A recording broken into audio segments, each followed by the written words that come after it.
ing aran lafat.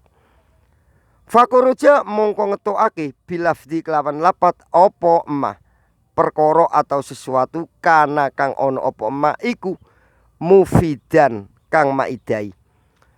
Walam yakun lan ora ana apa emah iku lafdon aran lafat kal isyarati koyok kata tunjuk atau bentuk isyarat. Wal kitabati lan tulisan wal ukudi lan bundelan atau hitungan. Wan nusubi lan plang-plang atau palang rambu-rambu. Fala tu sama mongko ora diarani apa al ukudu wan nusub, ora diarani kalaman ing aran kalam indan nukati mungguhe pira-pira ulama ahli nahwu. Wal murokabu utawi kang aran murokab iku ma lapat turu kibah kang disusun apa mah min kalimata ini saking kalimat loro fa aksara mongko luwe akeh apa mah kakoma zaitun koyok contone lapat koma zaitun koma wis ngadeg sapa zaitun zaid wa zaitun ko imun lan contone lapat zaitun ko imun zaitun utawi wa zaitun utawi zaid iku ko imun wong kang ngadeg sapa zaid. Wal misalu utawi contoh al awalu kang kawitan lapat koma zaitun iku fi'lun wa fa'ilun iku fi'il lan fa'il. Wa kulu fa'ilin utawi saben-saben fa'il iku marfu'un kang dirofa'ake apa kulu fa'ilin. Wal misalu utawi contoh asani kang kaping pindho lapat zaitun ko imun iku muftadaun muftada wa kubarun lan kubar. Wa kullu muftadain utawi saben-saben muftada iku marfuun kang dirofa'ake apa kullu muftadain bil iftidai sebab amil maknawi ibtida. Wa kullu kubarin utawi saben-saben kubar iku marfuun kang dirofa'ake apa kullu kubarin bil muftadai sebab dadi muftada. Wa kuruja lan kejaba bil murokabi kelawan lapat kang murokab apa al mufradu lapat kang mufrad ka zaidin koyok contone lapat zaitun. Lapat zaitun itu lapat yang mufrad. Fala yuqalu mongko ora diucapake lahu maring lapat zaitun apa kalamun aran kalam aidon kali maneh ing dan nukati mungguhe pira-pira ulama ahli nahwu.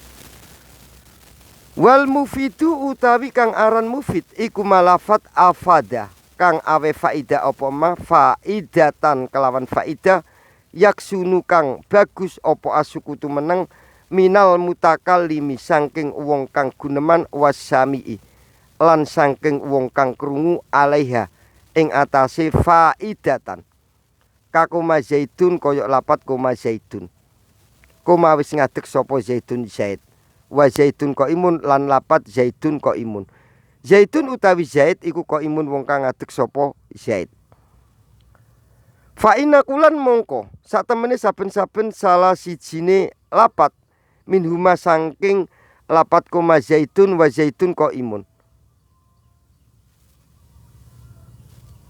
Iku afada.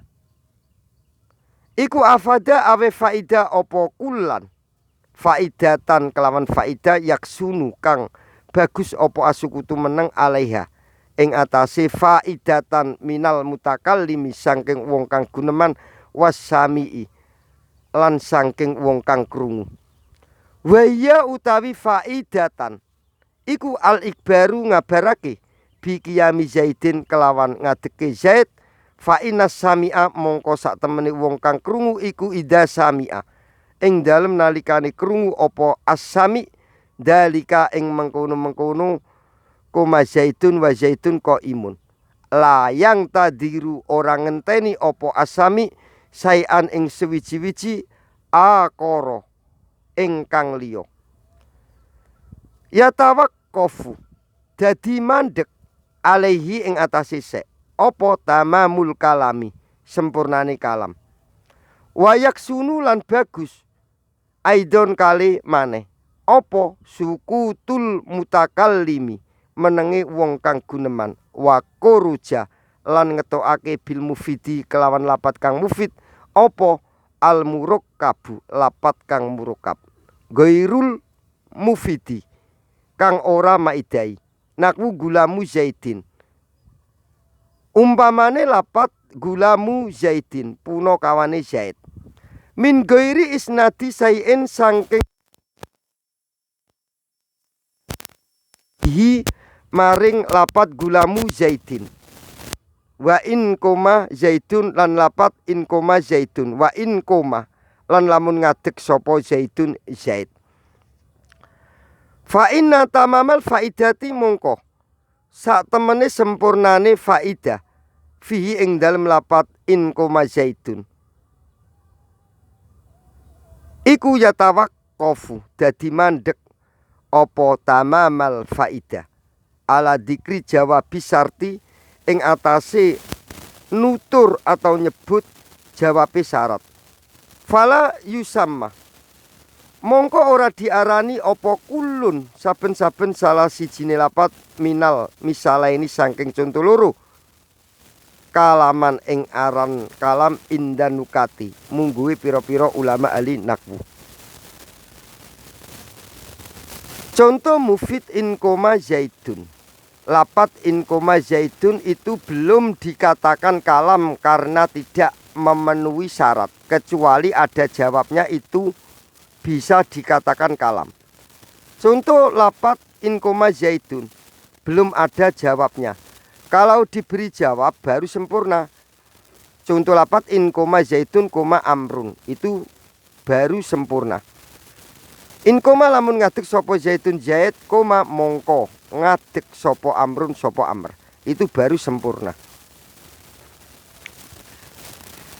Wa qauluhu utawi dawuhe Kyai Musonef rupane bil wadai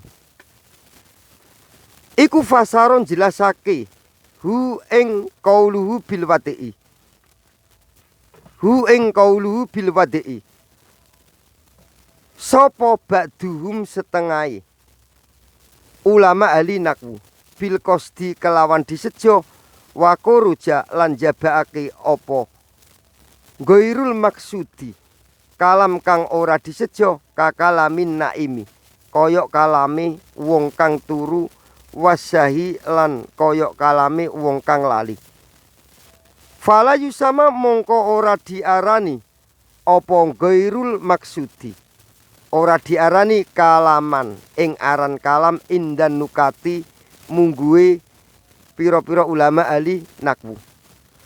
Wa ba'duhum utawi setengah pira-pira ulama ahli nahwu iku fasaron jelasake hu ing bil wadai.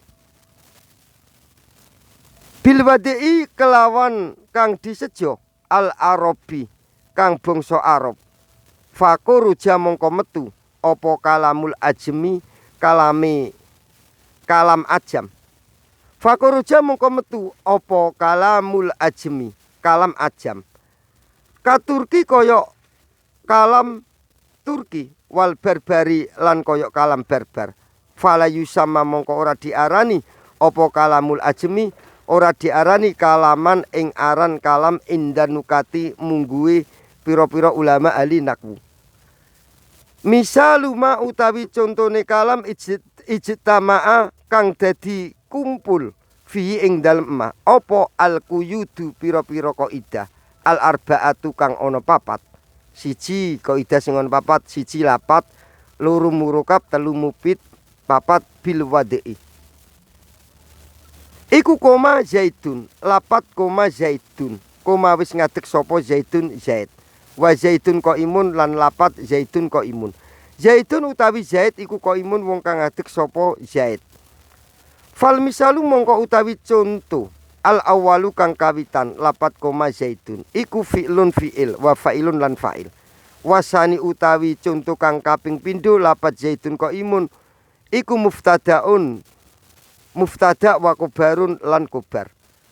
Wakulun utawi saben-saben salah sijine lapat minal misalaini saking conto loro iku lafdun lapat murokabun kang disusun apa lafat mufidun tur kang maidai apa lafat bil wadai kelawan kang disejo basa Arab fawa mongko utawi kulun minal misalaini iku kalamun aran kalam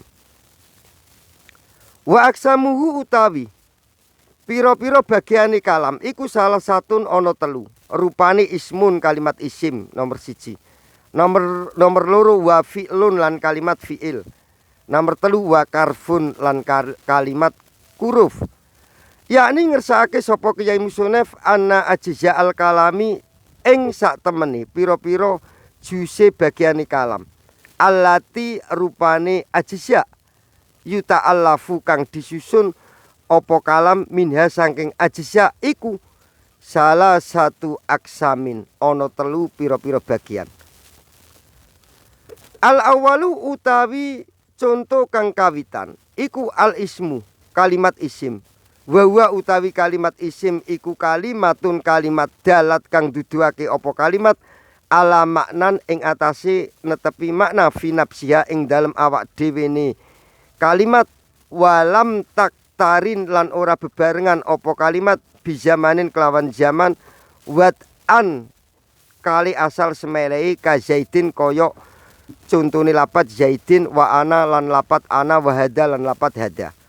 Lapat ana isim domir itu kalimat isim wa hada lan isim isaro itu kalimat isim. Jadi zaidun ana lan hada. Asani utawi contoh kang nomor loro iku al fi'lu kalimat fi'il wa utawi kalimat fi'il iku kalimatun kalimat dalat kang duduake apa kalimat ala maknan ing atase netepi makna fi nafsiha ing dalem awak dhewe ne kalimat waktarunat lan bebarengan apa kalimat bizamanin kelawan zaman an kali asal semelei fa in dalat mongko lamun duduake apa tilkal kalimatu mengkono-mengkono kalimat ala zamanin ing atase zaman mandin kang wis kliwat apa zaman fahya mongko utawi kalimat iku al fi'lu fi'il al mandi kang wis kliwat nakwu koma contone lapat koma wa indalat lan lamun duduake apa kalimat ala zamanin ing atase zaman yaktamilu kang memper apa zaman al kala ing zaman kal atau zaman saknalika wal istiqbala lan zaman istiqbal kang bakal teko. Fahya mongko utawi kalimat iku al fi'lu aran fi'il al mudhari'u kang mundure naku yakumu umpamane lapat yakumu wa indalat lan lamun duduake apa kalimat ala tolabi sayin ing atase nupre sewiji-wiji fil mustaqbali ing dalem zaman mustaqbal fahya mongko utawi kalimat iku fi'lul amri fi'il amr naku kum umpamane lapat kum maknane ngadeka sapa sira. Asalisu utawi contoh kang nomor telu iku al karfu kalimat kuruf wa utawi kalimat kuruf iku kalimatun kalimat dalat kang duduake apa kalimat ala maknan ing atas si netepi makna fi ghairiya ing dalem sakliyane kalimat naku ilah umpamane lapat ilah wa hal lan lapat hal walam lan lapat lam wa qauluhu utawi dawuhe Kyai Musonef rupane ja'ali maknan iku yakni ngersakake sapa Kyai Musonef bihi kelawan qauluhu ja'ali maknan anal karfa ing sak temene kalimat kuruf iku layakunu ora ana iku lahu keduwene karfu keduwene kalimat kuruf apa dak lun mlebu fi ta'lifil kalami ing dalem susunane kalam illa idakana ing dalem